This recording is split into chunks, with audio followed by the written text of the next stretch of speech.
I think if you've got animals, and obviously the donkey's currently on sort of a box rest program as well, so it certainly is quite restricted in its mobility, plus it doesn't really want to move on its own. I think the good thing is it's on a shavings bed, and we would always put them on as non-edible a bed as possible, because when they do become box rested and aren't moving around much, if they do have that's the only time when access to straw, you've got to be a little bit careful, because if they then do eat a lot of straw and they're not moving around, there is a slightly increased risk of impaction colic, particularly if they're in pain, and therefore their gut motility is probably compromised in any case. So we would always have them for our sort of our hospital patients, whereby we're concerned about the fact they're on box rest. They'll go on a deep shavings bed, particularly if it's foot-related pain, we'd still feed them straw. From the point of view of the concerns over the energy status of this animal, if we wanted to increase that, plus also obviously you've got to think about hydration as well. I know it's only a short journey it's going on, but again, that's a really important thing when you've got an animal that's not moving around much, is make sure it can get to its water, because if its water isn't that close by to it and it's having problems moving around, then again you do increase the risk of impaction colic if you haven't provided free, easy access water. So we'd make sure that was close to the animal as well. And from the point of view, if you wanted to give that donkey a feed before you travelled it, just to if you had any concerns over marginally, top end of normal kind of high triglyceride levels, we'd still, plugging away at this, we'd still go for a high fibre feed, so either a high fibre short chop or one of the high fibre cubes or nuts, but we might then top dress that with some Speedy Beet, because then that's a moister product, so you would actually potentially get, and we'd also probably have soaked nuts rather than dry nuts as well, so you actually add a bit of water into that diet. And the other thing you can potentially do, and that maybe is a stage where if you were concerned, you might glucose drench, use that sort of glucose drench that I showed you yesterday that an owner can do with like 100 grams of glucose and 50 ml of water, which you can then drench down them as a sort of a kind of a little bit of an energy boost. But I think, the challenge always is, looking at whether the animal is fit to travel, and determining, we've got fairly stringent regulations now in the UK, certainly for economic transport at least of equidae, and the way what that says is the animal has to be fit to travel, and it has to be fit to travel the whole journey. So it's not about the fact you can get it onto the lorry. You need to know that that animal is going to be able to get off that lorry in a fit state at the end of however long that journey is going to be. So we're always very conscious of that, particularly with foot pain as well, and there are cases when we do have to move animals, say that either have long feet or we have had x-rays taken and we have got concerns over changes to the pedal bone. If that's the case, we'd always make sure they were padded and medicated before they were travelling, and only make sure they travelled the shortest journey possible to get further treatment. When they're in a different place, even if they are thirsty, they sometimes won't drink, and that's one of the challenges we've got for long distance travel, certainly with donkeys, is that you can offer them water and they won't drink it. But certainly they're an additive. I mean, if it's working with a side of vinegar, then that's one thing. Sometimes you can actually make it a bit sweeter as well, or even put some peppermint cordial or something in there that's just going to be a stimulant. The other thing, and it's probably not the case at the moment, but another thing we found is that they often hate drinking really cold water. So again, over the winter, we do sometimes see a slight increase in impaction colics, and that sometimes has been linked to the water troughs freezing up and then being broken open, but then the water's cold. So those cases, we try and then think about offering slightly warmed water, and sometimes they're more likely to take that than they are really cold water. Just on the subject of apple cider vinegar, as probably those of you who live in California know about enteroliths, okay? Concretions of magnesium phosphate and calcium and protein that we get from this alfalfa hay that we have out here that turn into large stones in the, many people, including a surgeon who removes a lot of enteroliths, will tell you that you need to feed your horse a cup full of apple cider vinegar every day with their alfalfa.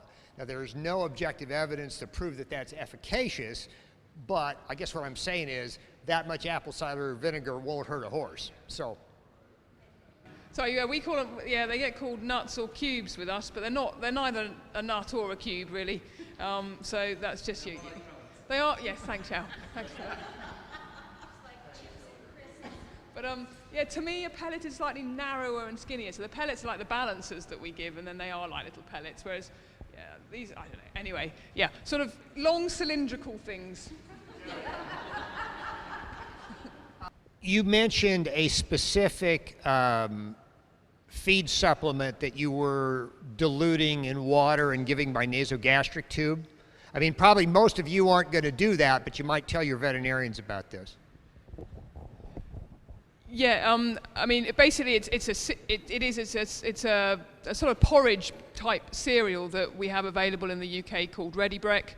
So it is actually it's oat based, I think. I mean, we did have some concerns in the past, bearing in mind what I've been saying about the fact that we shouldn't be feeding concentrates to donkeys and the risks associated with that. But I think in this specific kind of instance where we know we've got an animal in a negative energy balance, we're not trying to then provide that as its ongoing nutrition, but we're just trying to do something rapidly to reverse from a negative to a positive energy balance. And we already know we're going to protect that animal because we're going to give it a gastroprotectant because we're already worried about its inappetence. Say in our hands, it does seem to work quite well. We also thought about things like the human kind of liquid feeds that you can make up, like Complan and things like that.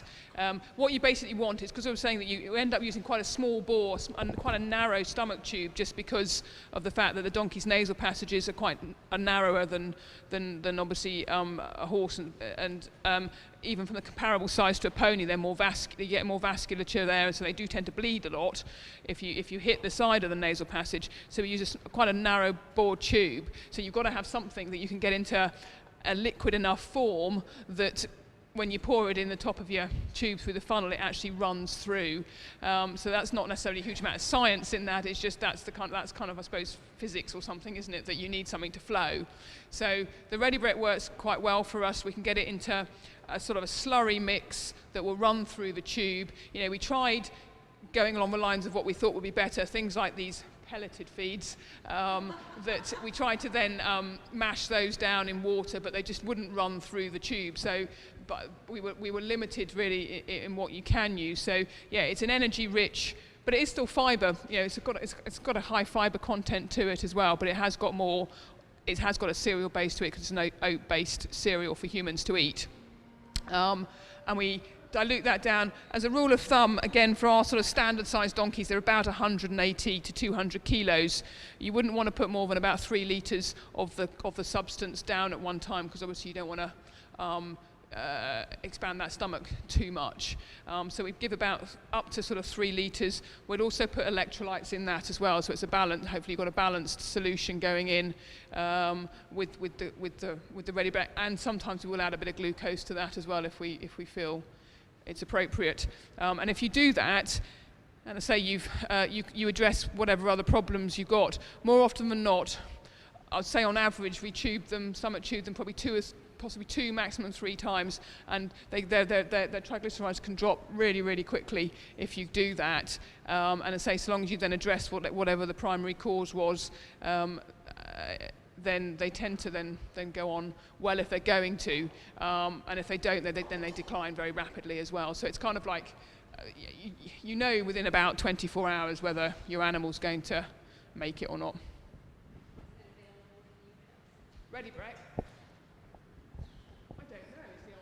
No, and I will say that something that I've used, and again, I would love to have your opinion on this, is basically you mix alfalfa pellets, nuts, with your corn oil and blenderize it.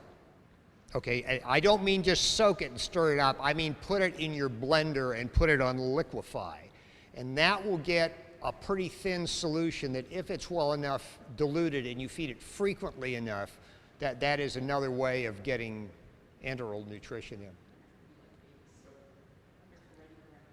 Yeah, I mean it's basically baby cereal, and frankly, you know, Cheerios is made out of oats. If you soak that and blenderized it, I mean they're crispy when you get them, but it's basically a small particle that you then turn into a slurry. Triglycerides gives you a fairly good heads up, although on occasions they still throw us. So you know, I mentioned that we regularly weigh these animals. They get weighed every month, and it's not that uncommon that after weighing, and then we find a donkey that's lost 10 kilos, or 5% of its body weight in that month, it gets the blood sample, and we can find triglyceride levels up in the kind of, for us it's sort of in the 10s to the 15s, so that's your times up by 89, so 890, so up to sort of, you know, almost up to 1,000. And this animal, to all intents and purposes, has appeared to be, you know, eating, and nobody's picked it up as a particularly concerning animal. So yeah, they can surprise you, which is why it was interesting. One of our risk factors was a drop in weight over the previous month. So one of the key findings would be what the triglyceride level is, and if it's sort of getting up over 1,000 milligrams per deciliter, you'd be starting to get more concerned about prognosis, because we know at sort of 1,300 that we get about a 70% mortality, whatever you do.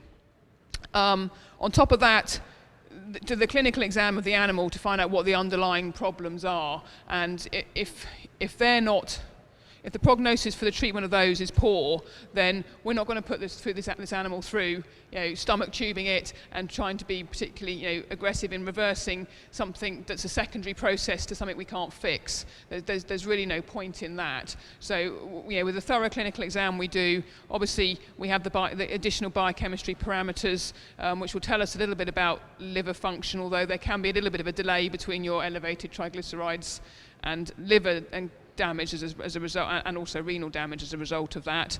But we will look at those. So we'll do sequential samples. So if we've got a hyperlipemic animal, it will get blood sampled regularly, probably at least once a day, to keep a monitor on what the triglyceride levels are doing, but also what's happening with regards to other organ function.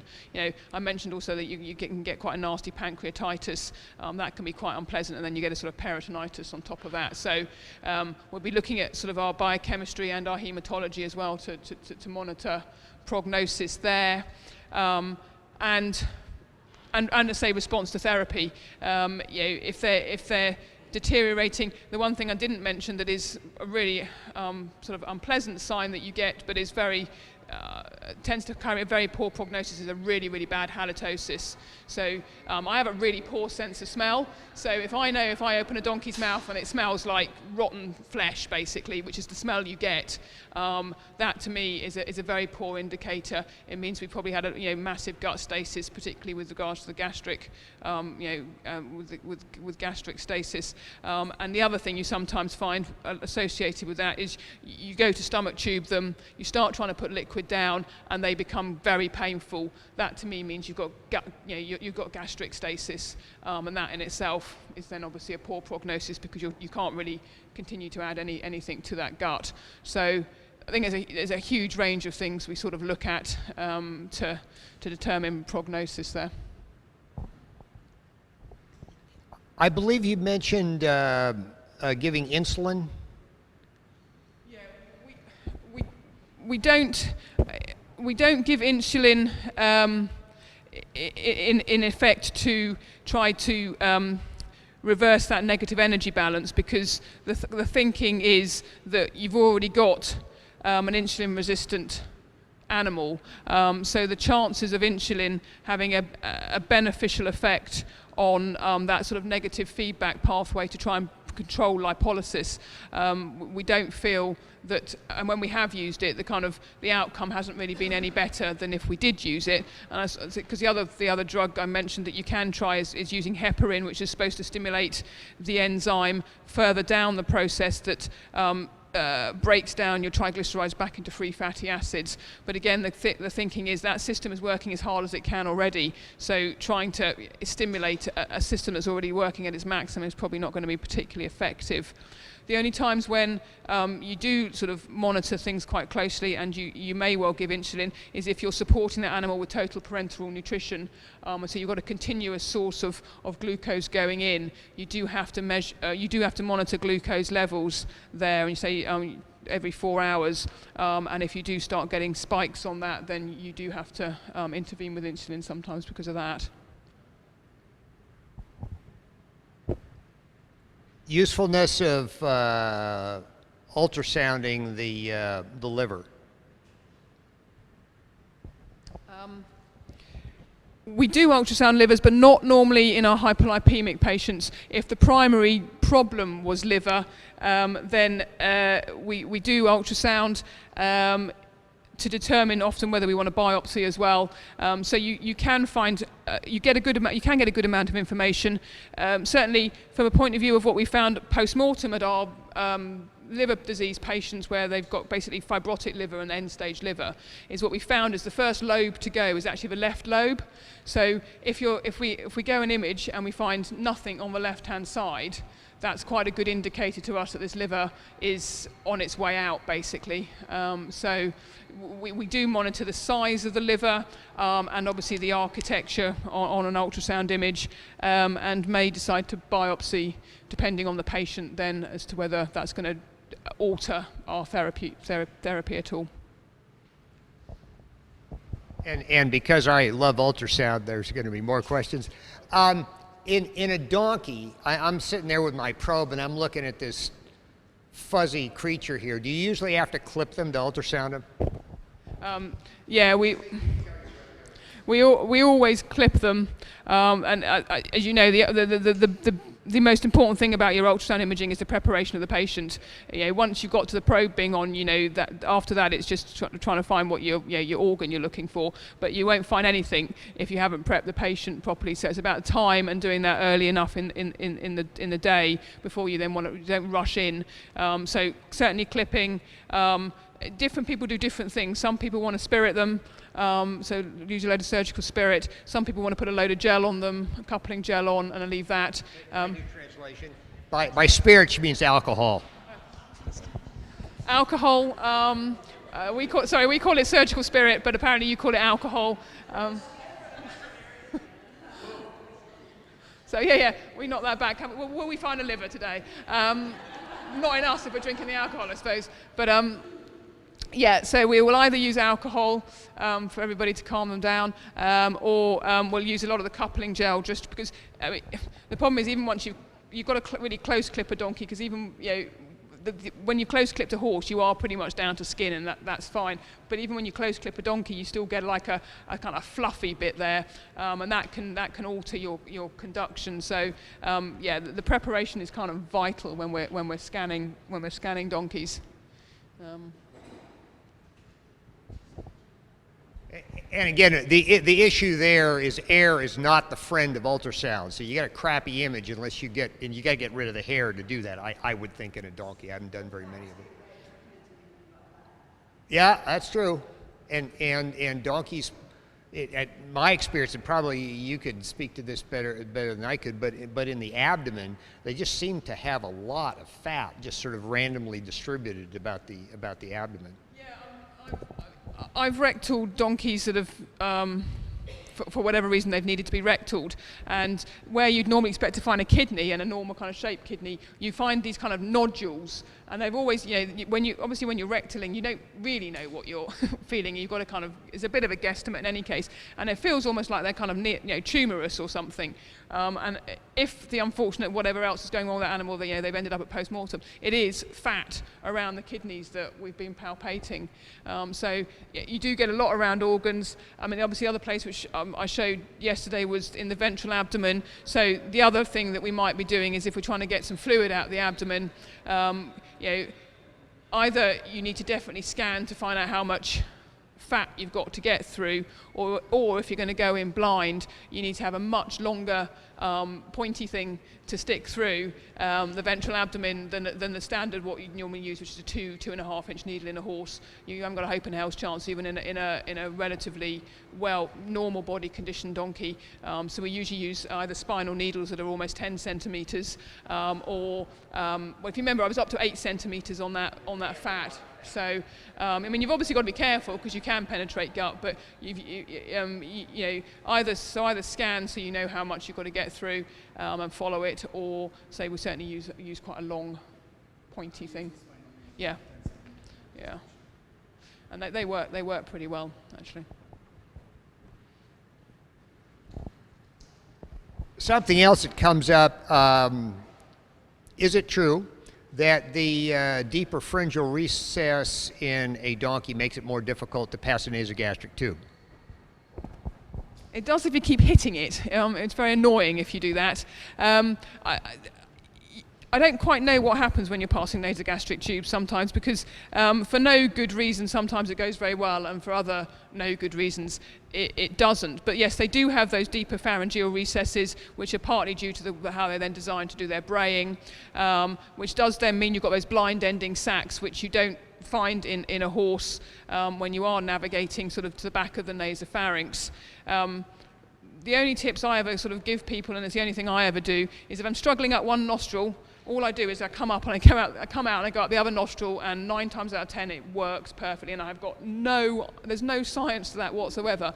It must be something about maybe you just alter your angle slightly, and obviously I'm left-handed, so I quite like, for whatever reason, going up the left nostril, and maybe it is just that when I'm using my left hand to go up the right nostril, the angle is going to be slightly, I have no, but that's what I'll do.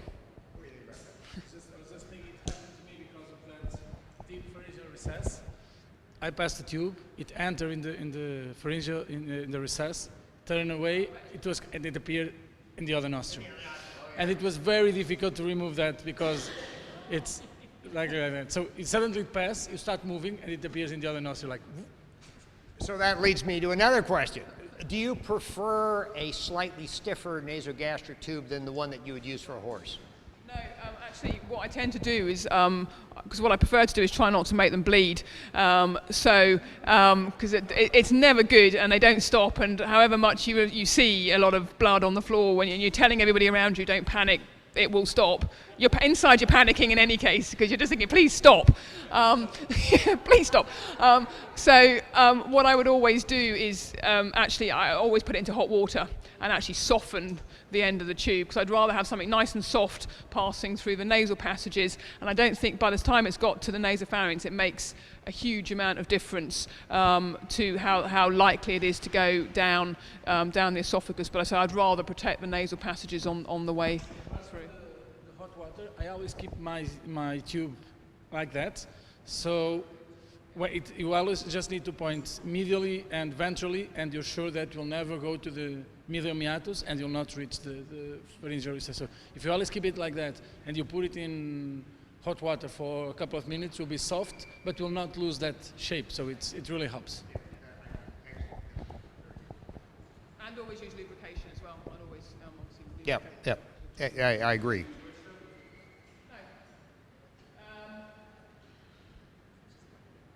You need to go talk to Cindy, man. I'll bet.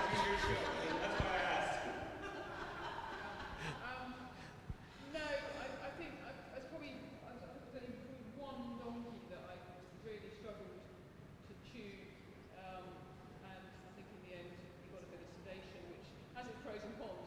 They're less likely to swallow when you sedate, so you sometimes end up going down the airway every single time, which you can never do when you want to intubate them. Yeah.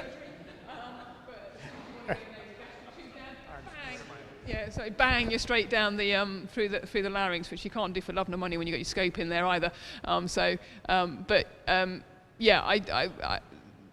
Nose twitches on donkeys. We have on occasions we do use them on particular animals, but they don't really work that well. And say they do tend to tolerate these things that you're going to do to them, and it's just about being slow and careful, really, as well. So if I've got a sort of a nervous donkey, then it's just I proceed just really, really slowly with the passage of the tube.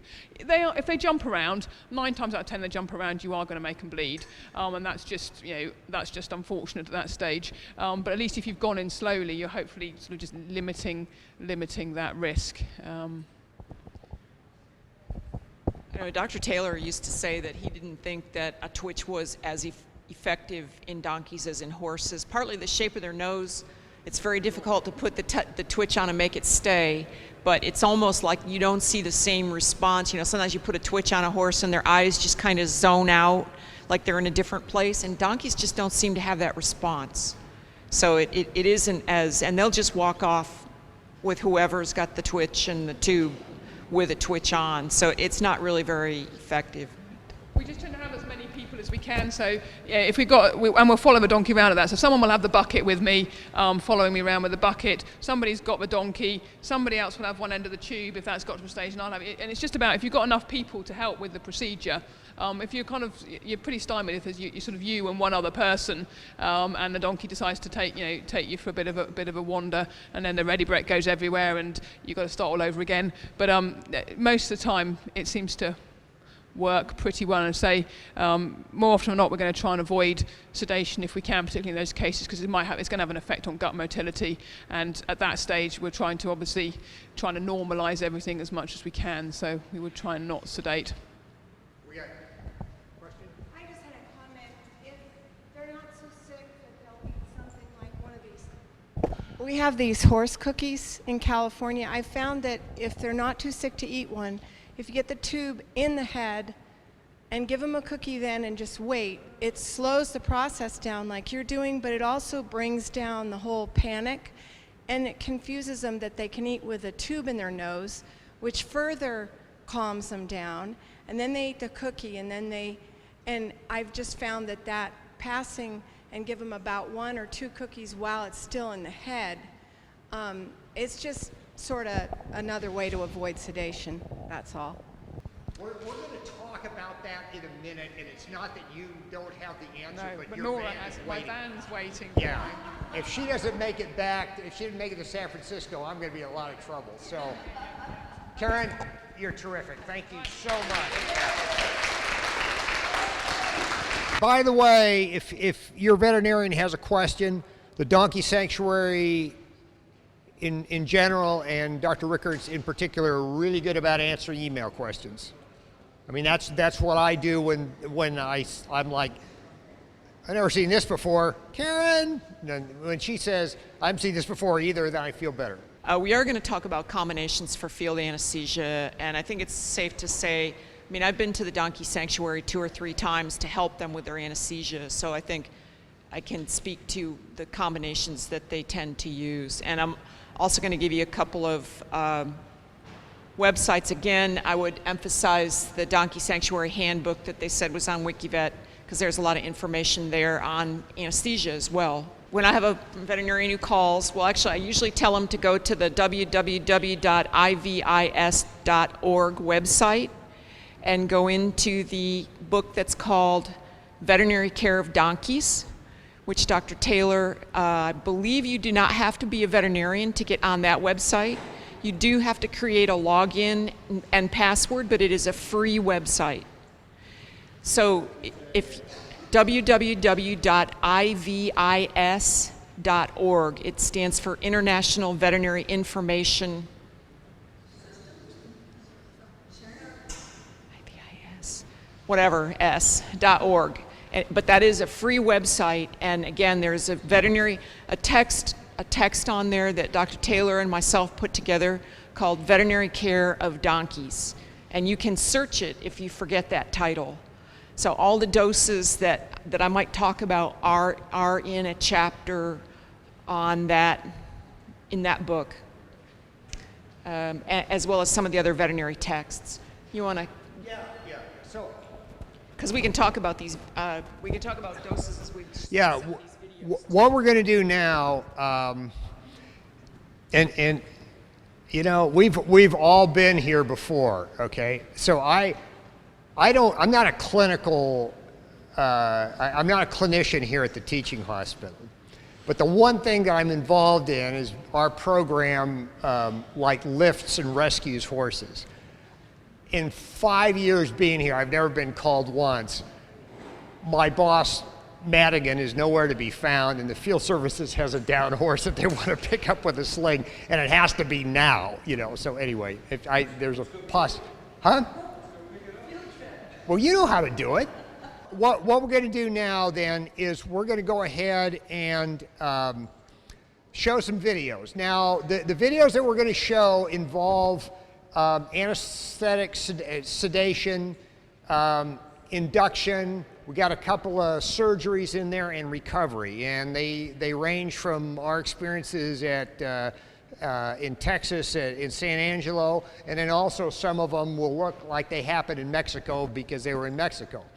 And we'll sort of do a play-by-play on what's going on. I'd like your opinion and my opinion. They're not necessarily here because we think this is the way you should do it, okay? There's some things here that we're frankly going to criticize.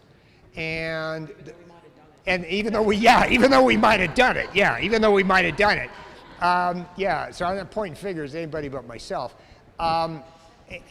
But what they're instructive of is what happens when you give various drugs to donkeys and what happens when they're acting kind of wild. Yeah, and just while he's queuing that up, what I would say is generally I've recommended giving horse doses of xylazine or ditomidine or whichever drug like that your vet likes to use. Horse doses of those sedatives, but ketamine does not last as long in donkeys as it does in horses. So one of the big problems is if your vet goes out to do castration and he uses horse doses of xylazine and ketamine, the donkey's probably going to go down okay, but it's going to get up a lot sooner, like when he's in the middle of the castration. And we know from the pharmacokinetics of ketamine that is real. So you tend to have to redose ketamine. You either have to give a higher dose initially, you have to redose it sooner, or you have to put them on a combination of guaifenesin with ketamine and xylazine that's called GKX that a lot of veterinarians like to use. And that's something that we've looked at in donkeys as well. And I see the first one he has is the effects of midazolam. I mean, basically, as Dr. Mathews mentioned, you know, we're basically using an equine dose of either xylazine or xylazine and butorphanol to sedate the animal, and then once the animal is well sedated, then it's going to be anesthetized with ketamine, which does have some different metabolic and pharmacokinetic issues in the donkey. I just want to say one thing before you talk about midazolam. Having said that we usually use horse doses of xylazine, any practitioner here knows that the horse dose of xylazine depends on whether it's a quiet horse or whether this horse just came off the track and it's extremely agitated, in which case you have to increase your dose. And the same is true with the burros, that if it's a quiet burro, you give it a quiet horse dose, and if it's a really agitated wild burro, you've got to go up to a agitated horse dose. Does that make sense? So you don't always use the same dose. And many of the horses that I do are actually wild. I mean, they're in a chute. In fact, we pull a bucking chute behind our vehicle when we work on the reservations, and I can tell you, and Dr. Etheridge here, who's been with me on some of these experiences, we'll go like 4 times the regular dose of xylazine to get some of these really wound up broncs sedated well enough that you can anesthetize them. I mean, that's where you have to go, because there's nothing worse than having them inadequately sedated. You're going to have problems if you do that. The midazolam, and Nora can speak to midazolam in horses, because we use it as an adjunct to anesthesia. We don't use it for sedation in horses, but we found that in donkeys, if you give them xylazine and follow up with either Valium or midazolam, immediately you get really profound sedation, and you avoid some of the kind of tremors that you get with butorphanol. Okay, so that's the reason for doing this, and this is an example of what you could expect. Yeah, and a lot of equine practitioners use midazolam in their horses as well for the same reasons, that it smooths out the excitatory effects of ketamine. What tends to happen, and this is was a pretty uncooperative little burro.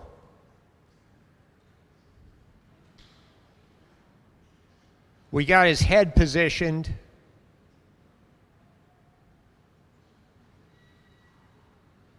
And what you're going to find is that after the midazolam, the donkey is going to quite often just lay down. They won't be at a surgical plane of anesthesia. I would not attempt anesthesia, or I would not attempt a surgery until that we'd given them ketamine. But they will be so heavily sedated, they'll just sort of lay down. And then you give them the ketamine. That is one thing I've seen that's unique to donkeys, is that when you sedate them really profoundly, you know, again, because they're pretty sensible little beasts, and they'll get so drunk that they'll go, you know, I'm just going to lie down. I'm not going to fall down and be stupid, but I'm so drunk that I'm going to lie down. And we just go ahead and give them the ketamine while they're lying down. And that does seem to be unique to donkeys compared to horses. Yeah, I would entirely agree with that. Cindy is trying to get a good position on this old donkey's neck. And what she's done here, because the owner speaks a sort of rough Campo dialect, and Cindy can't communicate with him well enough in her Spanish. So she's going to ask somebody that she knows better and that she can yell at to come over and position the donkey's head, which is important to get good positioning there.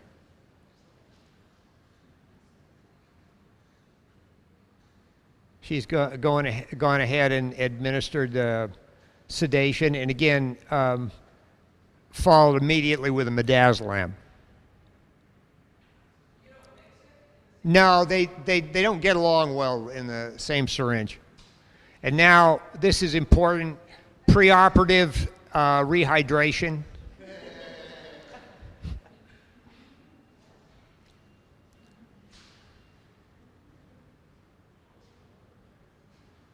And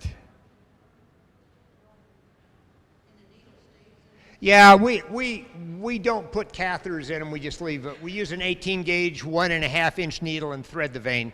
But you can see that before she gets ready to anesthetize him, that donkey gets really sedate and wobbly, and that's the effect of the midazolam. And yeah, midazolam and Valium are pretty much. They're pretty much the same. So now she's gone ahead and given the ketamine. And in Mexico, the ketamine that we buy there is, it's labeled 100 milligram per mil, but there is some doubt in my mind that it's accurate. And so if this were a horse in the U.S., I'd be a little worried that he hasn't laid down yet. But we see this in Mexico fairly frequently. It doesn't seem to make any difference as far as the procedure. And something else, Dr. Mathews very accurately pointed out, you have to consider how excited the animal is before you choose your dosage. You also need to consider what procedure you're going to do. So if I'm going to do a regular castration and the horse is good, or donkey is going to be on its side, that's one thing. If it's going to be a cryptorchid and it's going to be laying on its back, we will give more anesthesia to begin with, because it's going to take that. So the little guy goes down.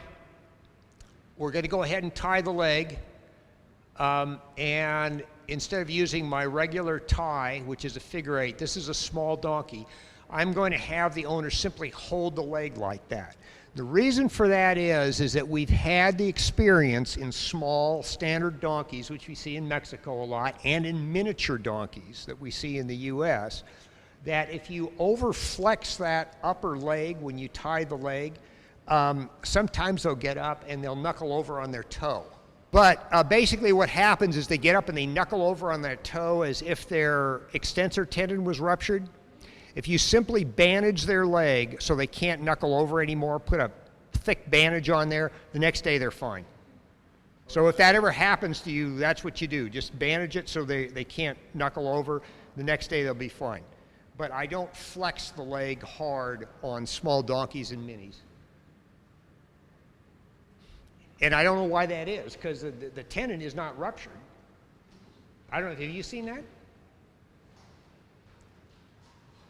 No, but I think probably this is a pretty small donkey, and people may get a little carried away about how. Well, that's what I'm saying. Yeah. It's a neuritis, neuropathy probably from the rope. Well, but don't you think that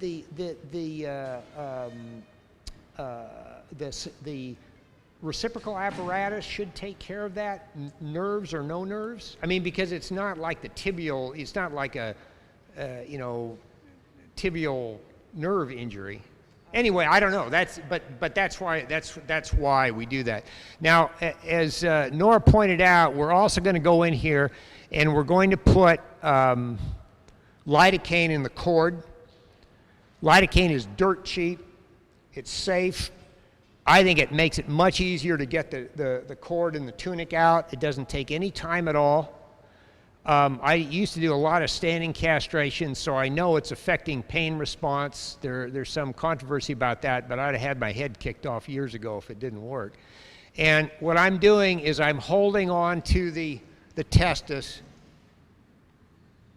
I'm holding on to the testis, and I can feel the cord going between my thumb and forefinger back into the animal's abdomen, and so I just put the needle right into the cord and usually put in about 10 milliliters of lidocaine. Yeah, and I think a lot of people just put the lidocaine in the testicle. I think it's so quickly absorbed that whether you put it in the cord or you put it in the testicle, I don't think it makes much difference.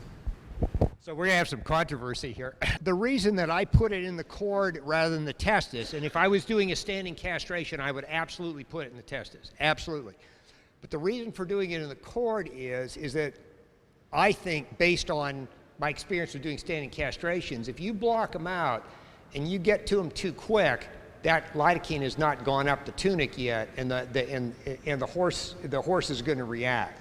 And so instead of putting it in the testis, waiting for it to migrate up the tunic, I go right to the cord. I lack objective, evidence-based. So anyway. So in this picture here, this is a donkey recovering from anesthesia. Okay, so now these following pictures are done on donkeys that are not trained, but obviously they're gentle enough that you can put a halter on them and put them in a chute. They're not trained to lead. And on this day, I think we did 120, something like that. It was a large number of donkeys, and there were students from Texas A&M University supervised by several veterinarians, including myself, and some residents from Texas A&M. We're doing these donkeys, and what we were doing was sedating them in this little chute, and then you'll see what happens after that, and we'll give you the play-by-play. Okay, the sedation has been administered. And in this case, I mean, typically you give your xylazine or ditomidine, and you like to wait until they're well sedated before you give your induction drugs. In this case, we're pushing the envelope. We were waiting till we started to see some signs that they were sedated, but not as sedated as you would optimally wait for before you gave your ketamine. It was kind of a judgment call because we had to give them the ketamine, get them out of the chute before they went down. So we're pushing the envelope a little bit from what you would tell a veterinarian to do. So what we want to do here is we want this donkey who's just had its ketamine to get out of the barn, and they want him outside in this big lot. And the reason for that is if they all go to sleep, right in front of the chute, then you won't be able to do very many because you're going to have to wait for them to wake up. Yeah, right, and so what we're doing is we're just holding on to them here, and the donkey is going to collapse and go down. We're going to put on a blindfold to prevent stimulation and also protect the down eye. We had discussions about this, saying that in a perfect world, we wouldn't have to run them out of the chute, that we would be able to quietly lead them out of the chute and let them go down. It is what it is, and you're trying to get through almost 200 castrations in a day and a half. It's a tough situation, and it seemed to work relatively well, but by the dogs chasing them out, sometimes they became energized going out, which is not optimal, and not optimal, that's all you can say. I've worked in situations like that, and one thing I've actually suggested to Mark is that you drop them in the chute, put them on a skid, and then drag them out away and handle them like that. And I've done that with Mustangs. When we do the chute horses, the wild horses on the reservation, if we have one that's real jacked up, we'll drop them in the chute, and because I have a lot of volunteer veterinary students that are athletic and strong, and they're looking for their CrossFit for the day, yeah, right? We'll physically drag them away from the chute rather than have them run like that. Having said that, you know, I guess my point is if that happens, it's not a big tragedy because they do a lot of it and they seem to do okay. Again, it's not something I necessarily recommend, but as an example of what donkeys will tolerate. Some of these, I think Mark has taken in, he told me, I want to say it's like 200 of these BLM donkeys that are unadoptable. A couple of the ones that we had these 2 days were 15 to 18-year-old intact jacks from the BLM that, I mean, they told us bit everything they could bite. So some of them were meeker, smaller, but some of them were pretty aggressive. And my experience is if you're dealing with donkeys like that or horses, either one, it's worthwhile making sure you've got a good, serious chute and alleyway sort of thing. We did some up here in the Sierras here a few weeks ago, and we have an actual bucking chute, like you'd see at a rodeo ground, that's portable, that we pull behind the bus that we work out of. And it takes about 20 minutes to unload that thing and get it set up. But quite honestly, I'd rather spend the extra time because we can get the donkey in there, he can't go anywhere, snub his head up, anesthetize him, pull him out, castrate him, and yes, you could get into the corral and snub him up to the fence or wrestle with him and then anesthetize him, but I think in the long run you do better to say, you know, I don't really need to castrate this animal today, I'm going to get the equipment and then we're going to do it with the equipment. But that's my 2 bits on handling broncs.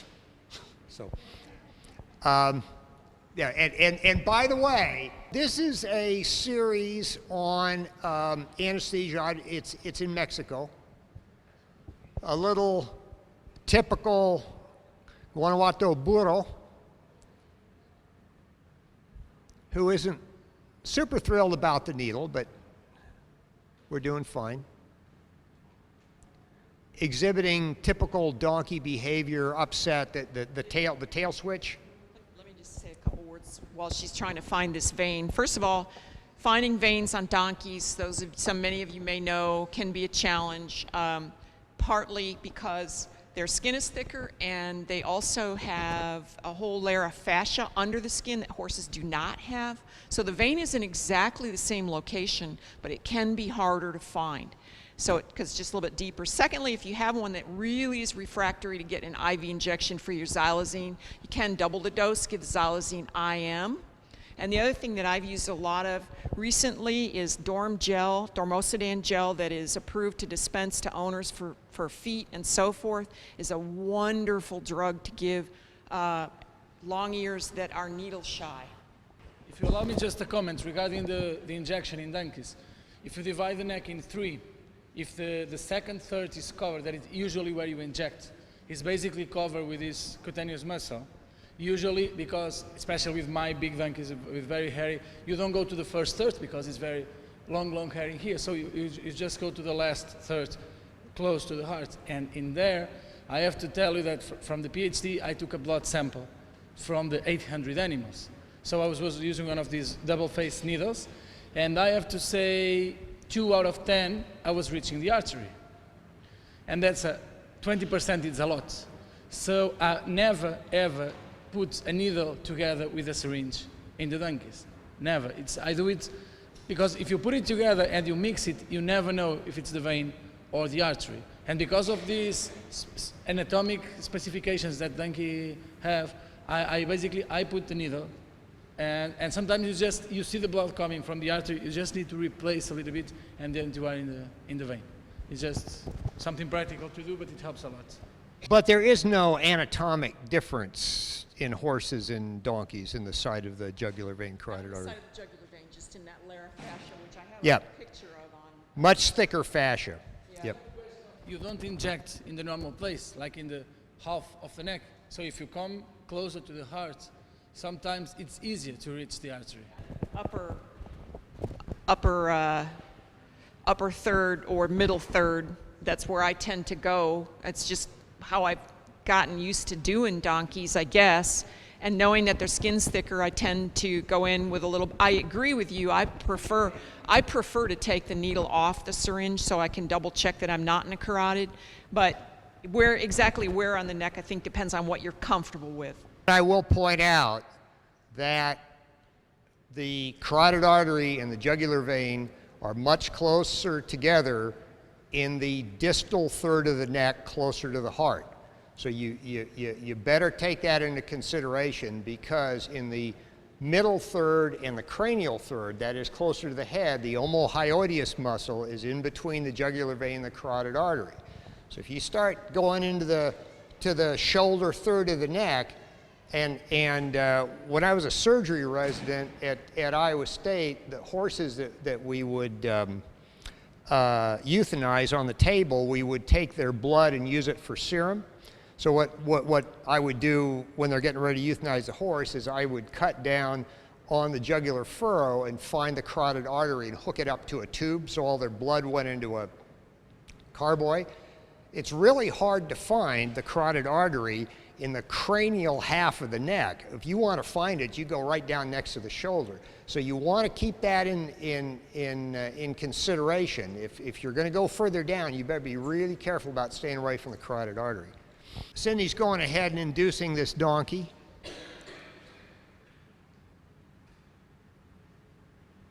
Again, and you can see the hold that she's taking on that testis. The testis is in the palm of her hand, and the cord going towards the external inguinal ring is now between your thumb and forefingers. Makes the cord really easy to find. And you can, there you go. And by the way, this is a student that's probably done 4 of these at this point, so there you go.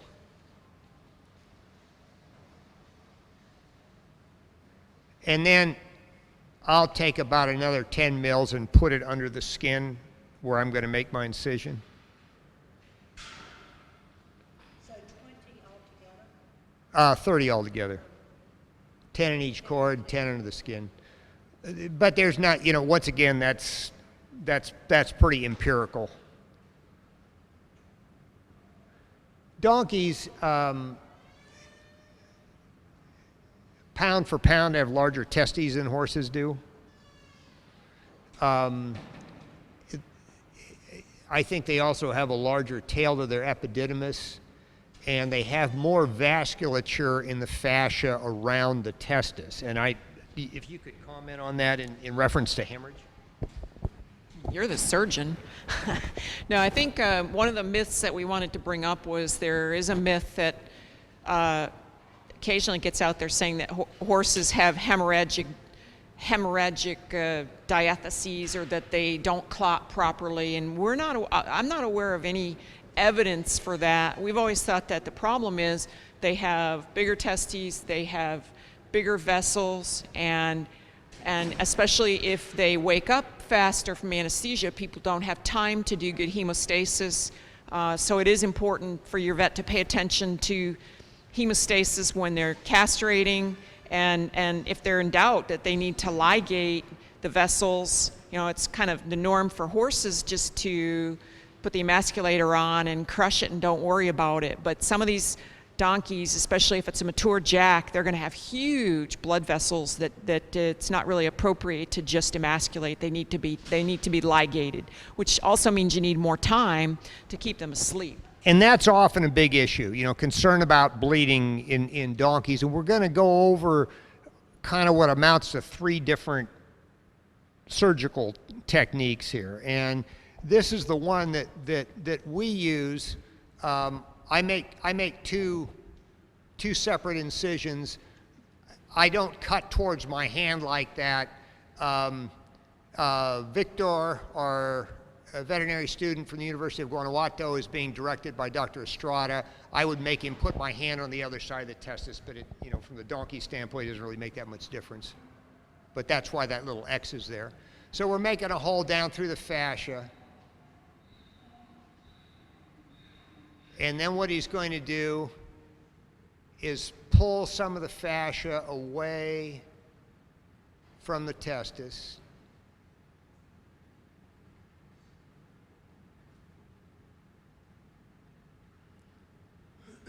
And sometimes in these guys, they'll have like big kind of mounds of fat right under the skin there. And that fat has got blood vessels going to it. And the only reason I'm saying that is I've often thought, geez, I should just clean that out. Well, I've regretted doing that. So just leave it alone. Dr. Estrada is going in there with an instrument, making a little hole, because their fascia, particularly in an adult donkey, is much tougher than it is in a horse.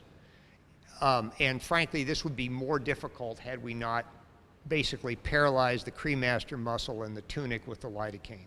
I think that makes it significantly easier to expose the tunic.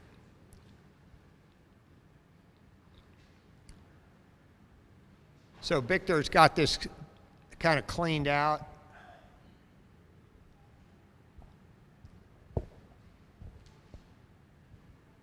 And I ligate all donkeys and mules. Now, we'll talk about that in a minute. By the way, I also ligate all horses, and I'll tell you why, and it's actually not because of hemorrhage. Okay. This is 2 vicryl. Anything smaller than that, I have a tendency to break it when I try to pull it down on the cord, and it's annoying. It does add to the expense of the procedure. 2 and 3 vicryl are expensive. I would not use chromic gut. It tends to be associated with the development of what's called a scirrhous cord, which is basically a long-term granuloma that forms in the cord, usually drains pus, and then at some point needs to be removed. So and again, this is a student doing the procedure. His Miller's knot is we use a Miller's knot, and then we transfix it. That is, there's a needle there, and it actually goes through the cord, and we use that to make sure that knot doesn't slip. Yeah, we transfix it. Now, again, they're probably, I don't know of 2 people that castrate a horse the same way. Do you ligate and then emasculate? Yes. Okay. And frankly, the main reason that we use the emasculators is that I'm training students and I want them to learn how to use emasculators. You could cut this testis off with a pair of scissors if you wanted to, okay? Because if your ligature isn't going to prevent hemorrhage, it isn't going to close the abdomen either, and so and I got to cut the cord with something, so yeah. You got emasculators there, why not? Yeah. I used to. I used to make a big deal out of that. Frankly, I don't think it makes any difference. Now, I do use 2 Vicryl and a Miller's knot, and I get a hold of that sucker and I pull it down. And if I can't see that suture material cut through the cremaster muscle, then it's not tight enough. Yep. The ligature, I can't see the suture material when the ligature is completed. It's down in the tissue. So now we're going to go ahead and put on, this happens to be a pair of Sarah emasculators, and at least I go, my fingers are 1.5 centimeters wide, so it's about 1.5 centimeters. Yeah. So it'll be a good inch or a little bit more.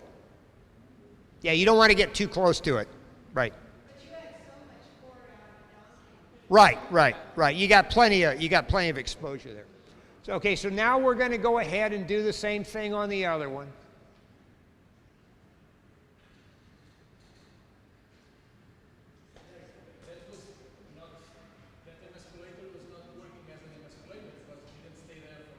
Right. Yeah. Right. So I just cut it off, and Joe, you could do that with scissors.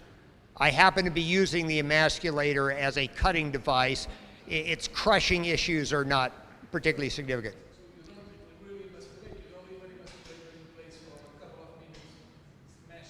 Right. Okay. So if you were only going to use an emasculator, you want to leave it in place for, depending on what you believe, a minute for each year of life. Now, when we were working at Peaceful Valley, the 120 that we did that day, they did not ligate all of them. As far as I know, there were 5 that bled and then had to be ligated. So that's 5 out of 120. And that's, from my experience, kind of what you could expect if you simply use emasculators in donkeys.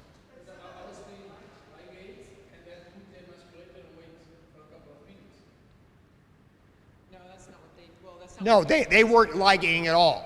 They just, you put the emasculators on for a couple of minutes and then not ligate at all. But what I'm saying is some of those bled and then had to be ligated later, which is, again, kind of, if that's what you're going to do, that's what you can expect. I would prefer to put the ligature on first. The reason why I would not is this. One, it takes more time in anesthesia. Second of all, if that's going to bleed, that means my ligature isn't tight enough, and I need a better ligature. See what I mean? So I don't want the emasculator to stop the hemorrhage. I want my ligature to stop the hemorrhage. Does that make sense? I don't want that to fool me. And frankly, this is confusing because, I could have also pulled out a pair of bandage scissors and cut it off instead of using the emasculator. They'd emasculate, they'd grab the, I'm going to call it the stump, I'm not sure if that's the correct term, with a pair of hemostats, take the emasculators off and look at it, and if it was bleeding profusely, they still had a hold of it to ligate it before they let it go. So it wasn't like they let go of everything, it went back up and started bleeding, and then you got to go find it. It's like emasculate it, grab a hold of it, take your emasculators off, and look at what you've got there before you let go of it. I just want to clarify something. The reason that because I'm going to show you an open castration here in a minute, done by another veterinarian, which is another technique, which is fine, and may even have some advantages. But my point is this: the reason that I ligate them is not because I'm worried about hemorrhage. I want to close the abdominal cavity because I want to close the tunic. Okay, so evisceration in horses and donkeys, in fact, I've never seen it happen in a donkey, I know that it could, is like a catastrophic event. And for those of you who don't know what we're talking about, that's where the small intestine comes out, and there's nothing worse than having a horse stand there with 15-foot small intestine wrapped around its hind leg. That's not going to come out well. So I want to avoid that worst case scenario. So I'm willing to ligate all these so that I think the figures are something like 1 in 3,000 castrations, and depending on the breed, you may get an evisceration. I don't want to have that many. So that's my reason for ligating. I don't have objective proof of outcomes to show that it's better, because you'd have to do about 6,000 or 7,000 horses before you'd see a difference. Does that make sense on the evisceration side? And that's, again, why we ligate. Both, actually. Yeah, or you could do both. By the way, something that I don't leave home without is my Surratt bronchial clamps, which is a right-angled clamp with teeth. You got a bleeding cord, you put that Surratt on there, and you can always pull it out and ligate it. Huh? Surratt, S-A-R-O-T, bronchial clamp. They're vicious-looking instruments, but they're very effective. This is a recovering donkey sitting out there in the Mesquite Desert. And no, that's not my favorite surgical theater, but yeah, we clean them up, give them a shot of antibiotics, tetanus vaccination, etc. But this is just a picture here showing a donkey getting up. In Mexico, when I can get it there, I give antitoxin because none of these animals have ever been vaccinated for tetanus. Okay, we're going to sit there, and this to me is a kind of quintessential donkey recovery. They just kind of sit there on their sternally for a while, whereas a horse probably would have tried to get up by now, don't you think? Yeah. It's going to kind of sit there, and sometimes they'll sit there for a good while. They usually eat grass if there's any there to eat. Yeah, I have no problem with that. They can sit there in sternal recumbency. They sit there for 45 minutes. I don't care. And then they kind of get up. They seem to be, even after that time, a little bit more ataxic right after they stand. And again, I don't worry about it. I've found that using minimal assistance works better. Again, the demographic of horses that I work with, you can't help them recover because they're so wild that if they feel restraint when they get up, they just bolt. So that guy tried once and he kind of like, maybe not. I think I'm going to go back to sleep. You can see that white cinch mark on him. These guys spend their lives carrying packs. Now he's going to go up. Dr. Strada moves in there for the tail. We don't really want the owner pulling on the neck like that, but Jose's got the tail there. Make sure he doesn't fall over. We're not trying to hold him up. We're just going to kind of back off. Make sure he's got a leg on each corner.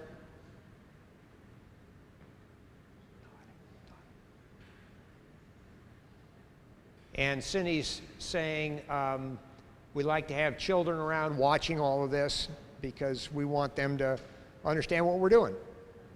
You don't do things that the. But don't try this at home. Yeah, the bosal he put on his nose right there is pretty much the only thing these animals have for restraint. No bridles, no nothing, and. He's gonna, and they kind of stay. I think they stay ataxic longer than horses do. They're not falling down, but they kind of be able. But you know. Well, if you look at his body condition score, it's not like. These are not ones where they're getting preoperative blood work and they're in perfect body condition, so they're not as good an anesthetic candidate as you would maybe like to have either.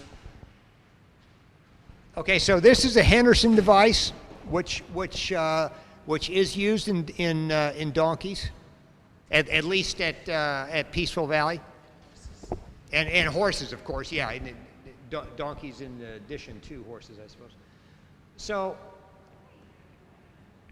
the technique. So what happens there and we'll show another one here in just a second on the other side. But what she did there, she put that clamp just proximal, that is closer to the donkey than the testis, clamped it shut. She released the tension on the cord so the head of that clamp went back into the scrotum almost. Okay? Where people get in trouble with the Henderson device is they turn it on and they pull on it. You don't want to do that. You want it back inside the abdomen, and they let it wind up slowly and faster and faster and faster and faster and faster. It twists off the cord and the blood vessels, and it's like taking a plastic tube and stretching it out. It gets smaller and smaller and smaller, and the idea is that they don't bleed. Just a couple of comments on the Henderson device, and we'll watch another one.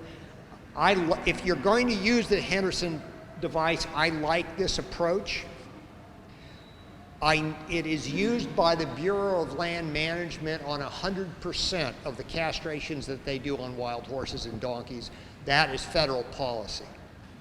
So you're a veterinarian, you're working for the BLM, you're going to use that because that's the rules. I had the experience of working with a veterinarian that probably does in excess of 10,000 castrations a year on BLM horses and using this device. And we did about, I think we did about 40 that day, and all the horses were over 6 years old, and we had a couple that were like 17. Big wild stallions, 1,000-pound big wild stallions. The veterinarian made a point. What he does besides this is he actually takes his hand, grabs the cord proximal to the Henderson device. So instead of just twisting the cord, he's twisting between the testis and his hand holding the cord. The reason he does that is you don't want to pull on that tunic and rupture the internal inguinal ring. There have been several reports, unpublished reports, of a higher rate of evisceration using the Henderson device. And the original work that they did on the Henderson device, which was originally designed to castrate cattle in feedlots when they started using it on horses, they did about 3,000 horses before they marketed it. Again, this isn't published. This is what the Henderson guys who make it tell me.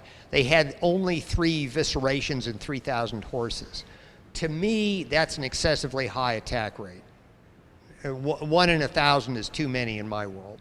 But again, that's what you can expect, and you just want to take that into consideration. So yeah, as you know, we've been talking here, take the tension off the cord when you do that. Yeah, and I think it's it has been controversial for use in donkeys. I've talked to some veterinarians that felt that there was the potential for more hemorrhage, especially in older jacks using the technique. But it may just be about how experienced someone is with using the Henderson. So, I mean, if it was my donkey and the vet had just gotten one and this was the first one he wanted to use a Henderson on, I'd say no, personally. But if they've done 3,000 or 6,000, or again, you've got this many animals and they can do the technique correctly, then it seems to work well. And they actually did a little study out at Pleasant Valley looking at the Henderson versus other techniques, and I think they did pretty well. And maybe you can comment on that. But I think it's it's one of those. Yeah, the other selling point of the Henderson device is that it is supposed to have less postoperative swelling and hemorrhage. There isn't anything objective to demonstrate that. My only experience is that, again, in that group of horses at the, and these were not donkeys, they were horses, at the BLM, after we got done doing those castrations, we went around and looked at horses that they'd castrated the day before, the week before, the 2 weeks before, and a month before, just because we needed to check on the horses. And just eyeballing them, I would say they had the same amount of swelling and postoperative issues that you would expect from using an emasculator. So, if somebody shows me some numbers that shows a difference, fine, but I guess, and I have, again, as Dr. Mathews says, I have had people tell me that they actually felt that they had somewhat more hemorrhage. But again, there's little objective data. Yeah. Because I mean, I honestly think, particularly on donkeys, the hemorrhage is less likely to be from the cord than it is from the blood vessels inside the scrotum. And I think much of the hemorrhage that you get in any kind of castration is from a blood vessel that you actually accidentally nicked inside the scrotum. Which again, they're not going to bleed to death from, but they'll sure make a hell of a mess. So did this guy here do the lidocaine? Yeah, they all got lidocaine. Although, they got lidocaine, but they put in the testis there. Yep. It just seems like it's fighting that more than Well, that's also, yeah. So I don't know. There wasn't a whole lot of anesthetic monitoring going on around here. You know, I'm fortunate to have an anesthetist sitting right there. Well, and you don't know at this point whether this is the first or second castration the student's done. They're having a little more difficulty. And I think for women, it's often harder. The size of your hand is smaller. The strength of the hand is smaller with these bigger testicles to pull them out of there and strip that fascia back until they learn to get aggressive enough with it. Yeah, Rich Sanford there at the BLM, he'd have castrated 5 colts by now.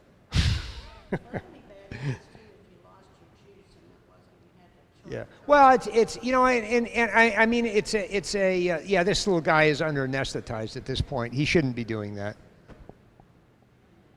You know, now the procedure is in fact over. Another donkey recovery here.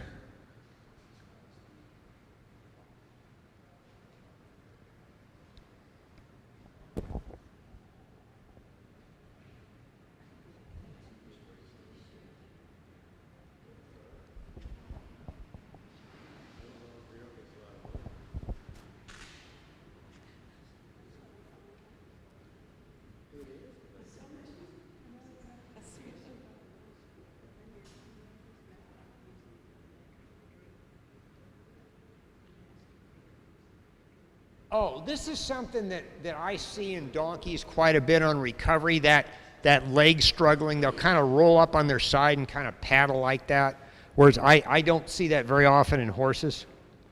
I don't think it's no problem, doesn't mean anything bad's happening. I wouldn't worry about it. But they will kind of do that kind of.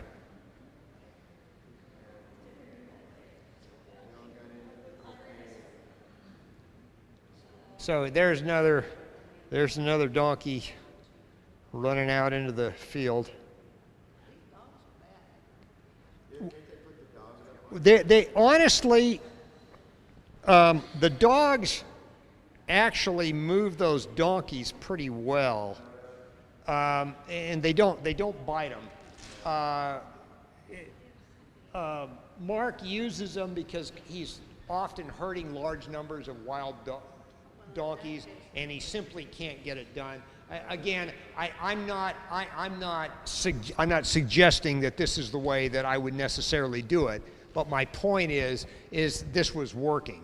And so if for some reason your veterinarian's out castrating your donkey and he kind of runs around and jumps around a little bit, it's going to work out all right, because they'll do okay under these circumstances. Well, and I guess, you know, the message here is sometimes the way to get change made is to help. You know, it's for, in this instance, both Eric and I went there to help, and now the next time we may be able to make a suggestion and say, hey, let's try something a little bit different, instead of just criticize and say, you can't do this, you can't do that. We'll help you get it done, and then we'll see if we can make it better. And I think that's an important message. Yeah, and again, you know, we're often, you know, working in Mexico and Nicaragua and stuff. I don't go in there and try to make people do stuff, because you're not getting a response to that. This is, I'd like Nora's comment on this. This is a post-operative behavior I've seen in donkeys a lot. I just recovered from anesthesia. My nose itches.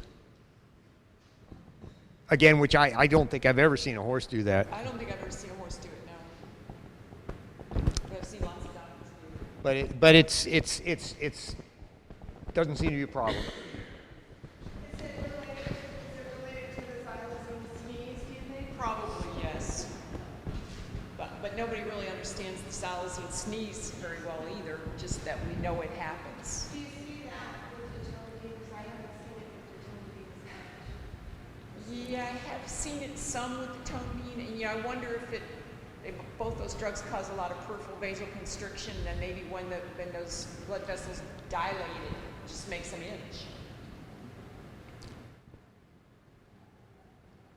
So this is a donkey that also had a sarcoid removed. And as a result, has been laying for somewhat longer period of time and somewhat more ataxic. It gives you an idea about some of the places that we work in. This is an old ruined mission out, way out in the mountains.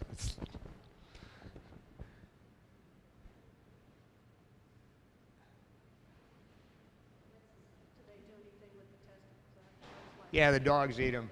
Oh yeah, the dogs eat them. Yeah, the dogs eat them.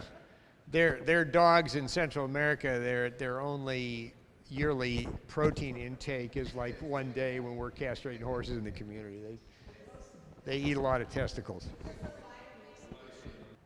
And here's another recovery. I think this is going to be the last one.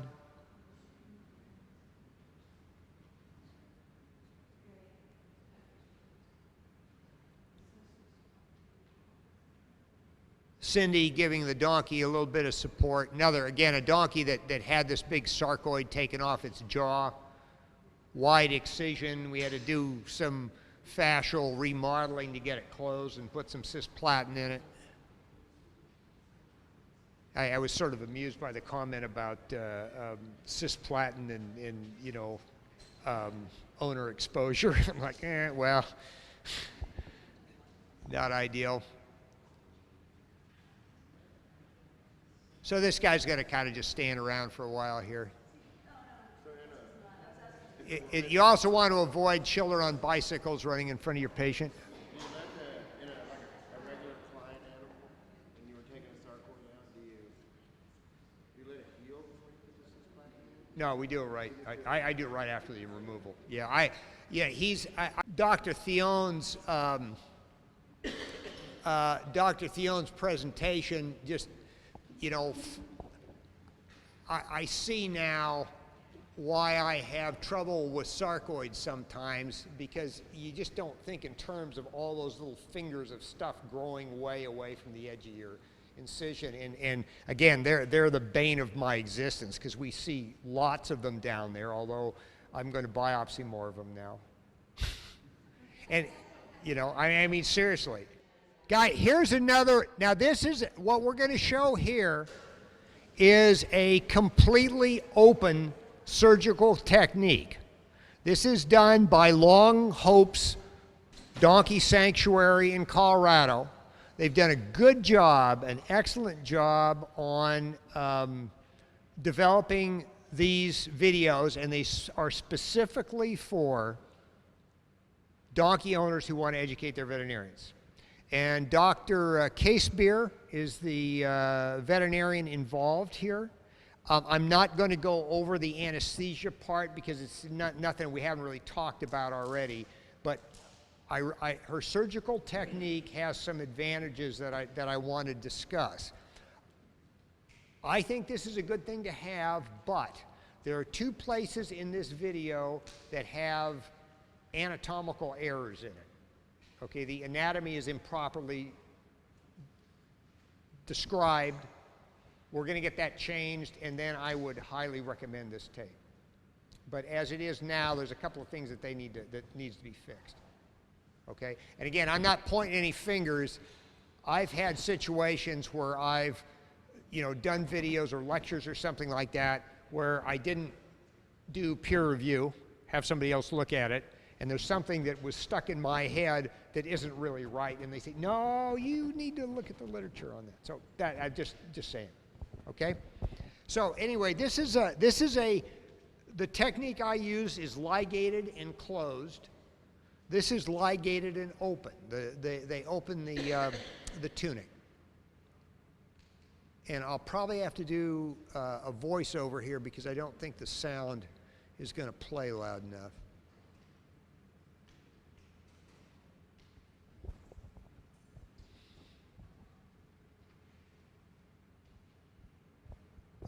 Sorry.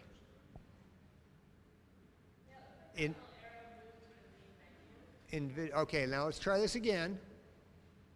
There we go. So the donkey is positioned. They use a different leg tie method than we demonstrated in the other thing. It's no big deal. This leg tie method works great. In fact, I used to use it myself in practice when I didn't have any help. It gives you somewhat less exposure in some horses, so when you're teaching students, I prefer to have the leg up and out of the way, but it's individual preference. She's injecting the cord, or she injects the testes. No, yep, the testes. But she's sort of intermediate, right at the most proximal part of the testis, so she's sort of in between.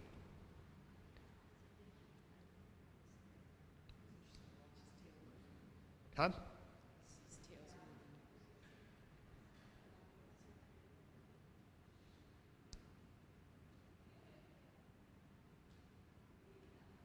And obviously this isn't out in the campo.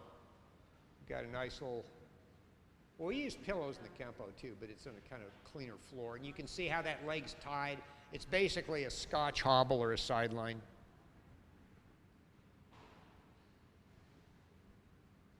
Little bit of motion. Would you top that animal at that point? I think he might be a little light. Yeah. I probably would administer a little bit more anesthesia at that point. But once again, I'd be kind of trying to show what you can get away with here. So now what we're going to do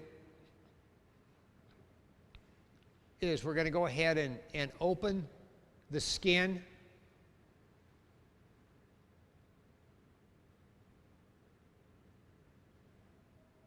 And she goes right and opens the tunic up right away. That blood is from the testis itself because there's a little nick in the testis. She's going to take the testis, and there's the tail of the epididymis. She's finding the attachment between the tunic and the tail of the epididymis, the so-called ligament of the tail of the epididymis. And now what she's going to do, she's going to break that. Boing. There we go. So now you have the testis and the epididymis.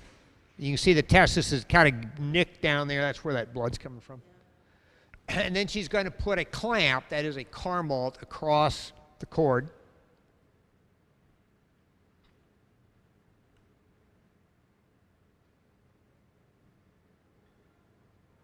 And she's going to apply a pair of emasculators.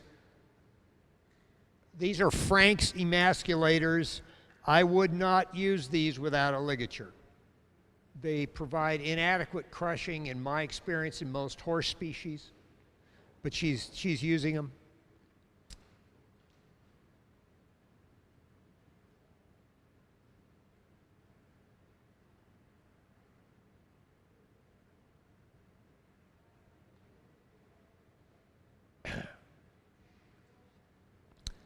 Now you can see that cord down there, but now what she's doing is not the tunic and the cord, it's the structures that's inside the tunic, that is the vas deferens, the pampiniform plexus, which is the vascular supply, and the arteries, which are in the mesorchium, and that's all the stuff that's inside. So her ligature is just being applied to the vascular structures. She's doing a Miller's knot, which unfortunately is it's hard to see at this distance. But well, you go to our website, there's a description of how to tie a Miller's knot in case somebody wants to do it, and why. So she's pulling that tight.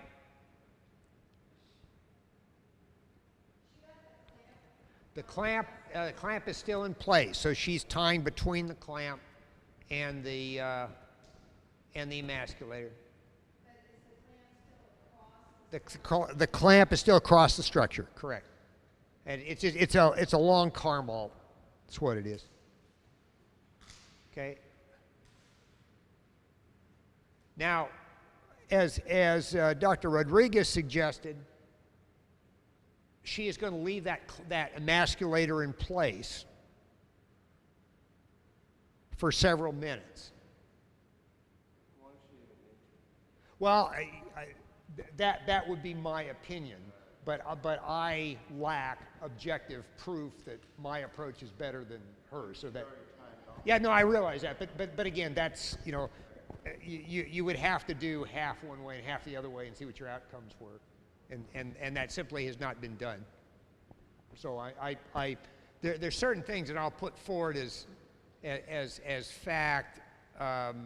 Dr. Mathews here is a serious scientist that's done a lot of research on the, you know, pharmacology of ketamine and other things in donkeys, and she can, you know, that's stuff that's been proven in peer-reviewed journals. What's my opinion is my opinion, and, you know, so yeah.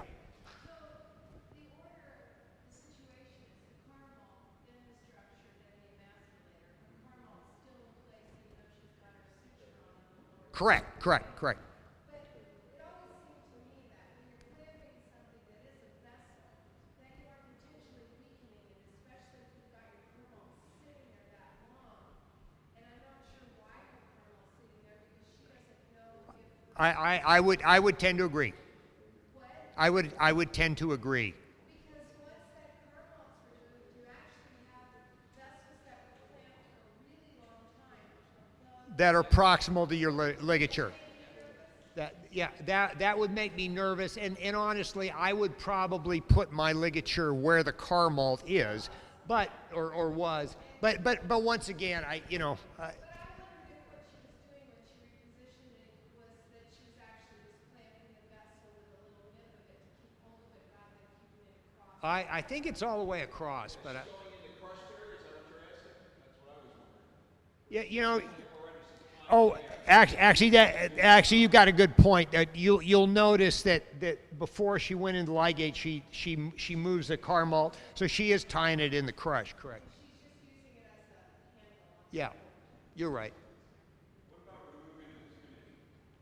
Excuse me?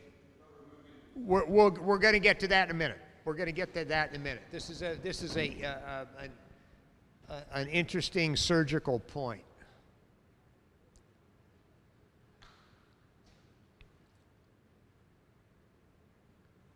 And this is a Miller's knot without any transfixation.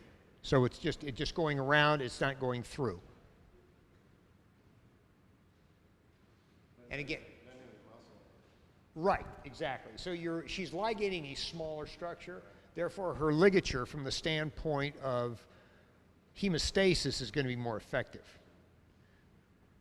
However, she has not closed the abdomen.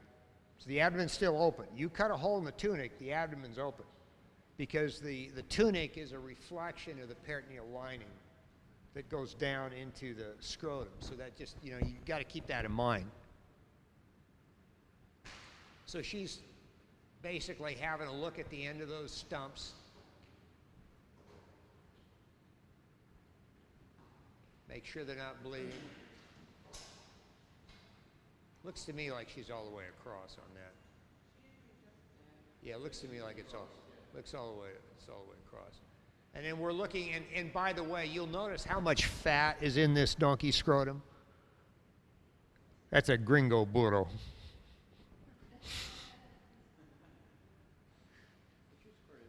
That's a mix of nitrofurazone and scarlet oil and a little bit of pred that they use, you know. And again, you know, that happens to be her technique. Yeah. When Jim Ellie was doing his castrations with the Henderson technique, he used 2 intestinal clamps, and he just literally cut the ventral part, the central part of the scrotum. So he did only 1 incision, but he's not even cutting, opening. It was literally removing. He put 2 clamps like that. So my question is, 1 incision or 2 incisions? I have no idea. I'll tell you why I do 2 incisions is because I was taught to do 2 incisions. I'm like an old dairy cow. I just go back in the same stanchion every time.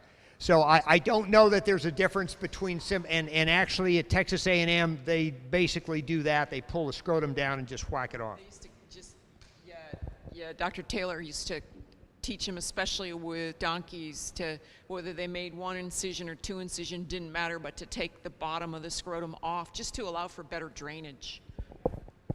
And I was taught to do basically that, remove the median raphe and the entire bottom of the scrotum. When I got out of school, I worked for a guy that said, it's a waste of time, you don't need to do that. I stopped doing it simply because I was told not to, and I didn't see any difference. So maybe there is a difference, but again, I don't have proof on. Right, yeah. But whether that little bit of skin in the middle makes any difference, I don't really know. So this here is, so they've completed the procedure. Now, there are a couple of things I like about this technique, which I had not actually seen before. And one is that you do fairly little tissue trauma because you're not going in there and stripping that fascia away from the cord to get exposure. And the advantage of that is that you're not going to tear blood vessels under the skin. And my mentor, when I was a surgery resident, the way he castrated horses was basically by this technique, but we were doing it in a sterile surgery theater, and we would actually close the skin. But they were draped, we were wearing caps, masks, and gloves, and the whole bit, which honestly has some major advantages, but the problem is where I work, that would be pretty impractical. So, one advantage, less tissue trauma. 2 advantages, less likely for the cord to bleed, because you're concentrating your source of hemostasis, that is your ligature, on just the vessels. I don't know about the issue of leaving the abdomen open. The answer to that is I just don't know. You would have to probably do, like I say, probably at least 6,000 castrations and randomize which technique you use to see if there was any difference. So it's hard to say. One downside to it, and I have seen this happen, and it actually happened to me at the University of Tennessee, maybe in the surgery class that you were taking from me, yeah. If you leave that tunic in place, that tunic is going to heal. There will be a hole going in the abdominal cavity, and sometimes that healed tunic will fill up with peritoneal fluid, and you get what's called a hydrocele. So it looks like they've got a testis there, but it's just a bag of fluid. It doesn't hurt anything. But I had a client bring a horse back that we'd castrated in the surgery lab 2 years later, and actually Bickers was the resident on, old Jay Bickers, and he went in the stall and he said, well, okay, lady, you know, this is what I think about your stallion. And the lady said, there's no stallion, that's a gelding. And he said, well, I looked under, it's a stallion. Jay Bickers from West Texas, so he's a little blunt. And she said, well, he was castrated right here at this hospital. He'd better not be a stallion. And sure enough, we looked at his scrotum with the ultrasound machine, and nice little sac of peritoneal fluid there. So how often that happens, I don't actually know. It's the only time I've ever seen it.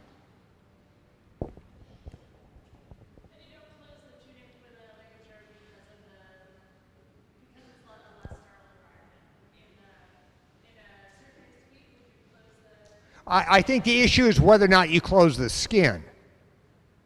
Now I closed the tunic with a suture. No, she did not. The reason she didn't is just because she didn't. Okay?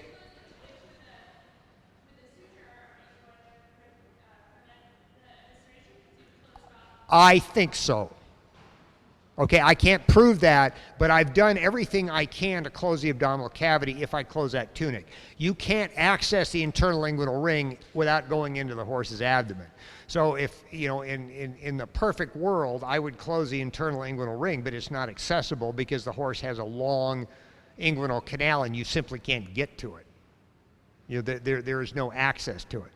So we've talked about that, and that's why, you know, we close the inguinal, or close the abdominal cavity by doing closed castration, closing the tunic. I've been castrating horses now for about 36 years, and in some of my projects, I've done a lot of them, lots and lots. I mean, Cindy and I figured we'd done about 7,000 of them together, and I always thought that I would never see an evisceration until I saw one. And I was really lucky because I was about 40 minutes away from a referral center where I happened to do surgery. So we cleaned the horse's intestines up, stuffed it back in the scrotum, closed it up, took him to the over to Steinbeck, and we repaired the problem, flushed out the horse's abdomen, put him in the hospital on IV fluids and IV antibiotics, lavaged his abdomen every day for 2 days. So if any of you guys have had a horse hospitalized, you can, you see the cash register going here. So this got up to about 12 grand by the time we got this guy fixed. So at that point, while I didn't have any sleep at all that night, and we had to go to another community and do another castration clinic, I thought, I ligate donkeys and mules, why the hell don't I ligate horses? And so that's why. Can I prove that it is a superior technique? No. We keep pretty good records, and someday I'll be able to, and then I'll die. So anyway, that's this veterinarian's personal approach, and I think Dr. Purdy would agree with this. I've never seen two veterinarians that castrate a horse the same way. Dr. Taylor was a surgeon who was at A&M for many, many years, and he raised mammoth asses primarily, and was a real jackass proponent and taught a lot of people a lot of things about donkeys, and for years and years, because he raised his own animals and did surgery and showed them and drove them and so forth, he was just a real resource in terms of honest to goodness material on donkeys, and donkeys especially. I just put together some slides of things that I think are common mistakes that get made that I've seen relative to working with donkeys, and the first one is getting good restraint. And this was actually some research that was being done up at the High Altitude Research Center outside Bakersfield, maybe, here in California several years ago. And I don't know what anybody else thinks, but when I walk into this situation and they told me that it had taken them hours to put in jugular catheters, and the first thing I saw was that these donkeys are tied low and long. And I just don't think you can restrain a donkey for an IV catheter having them tied that way, because they're just going to walk all over and bull all over the top of you. So our response to that was, and I'm sure that Ben would not be in favor of what we did in terms of restraining the donkeys, but my experience has been that if you tie them short and high, or you use something to squeeze them up a little bit, they don't fight it like a horse does, and you can get good restraint. And I think it's more humane to put a catheter in with one stick than with having to fight with them and stick them multiple times, which they don't like. So that's just kind of my point, is that before you start doing something, get them well restrained so that you set yourself up to succeed. Another, behavioral, we've heard a lot about that, about behavioral differences, but you still see this is the response to donkeys in a veterinary hospital, is when they won't go somewhere, everybody just gets behind them and starts pushing on them, or pulling on them, or both, instead of giving them a little time. And this is a very smart donkey, because he realizes that black mat, which happens to be the scale, is obviously a big black hole. So why would a perfectly intelligent animal walk into that big black hole? So it's just it's just the fact that people, even in what's supposed to be an educated environment, don't understand these animals. What? Use green. And they actually did change the color of that matting from, they made it similar to the rest of the gray mat, so it wasn't a different color, because the horses really didn't like it very well either. But yeah, you could use a green mat. Field castration, we've already really talked about a lot of this, nothing different from what we've already talked about, except in this case I'm sitting on the donkey's head, so I'm a little more aware of what's going on with the anesthesia. This is the slide that illustrates what I told you about. The skin has been peeled off the neck, and you see all that they've got their hands on, that's the fascial layer. It's this huge, thick fascial layer. Horses don't have that, and that's one reason why you can actually see the jugular vein there, but you can see why it's going to be harder to access with all that thick fascia over the top of it. So jugular vein's in the exact same location as a horse, but it's harder to get to. Nora? Yes. They're going to have to leave here pretty quick to go to the airport. Okay. Just so you know that. I don't know what Who's going to have to leave? you're getting a ride to the airport. Oh, with, then we better quit. We're going to have to quit, because I got to get a ride too.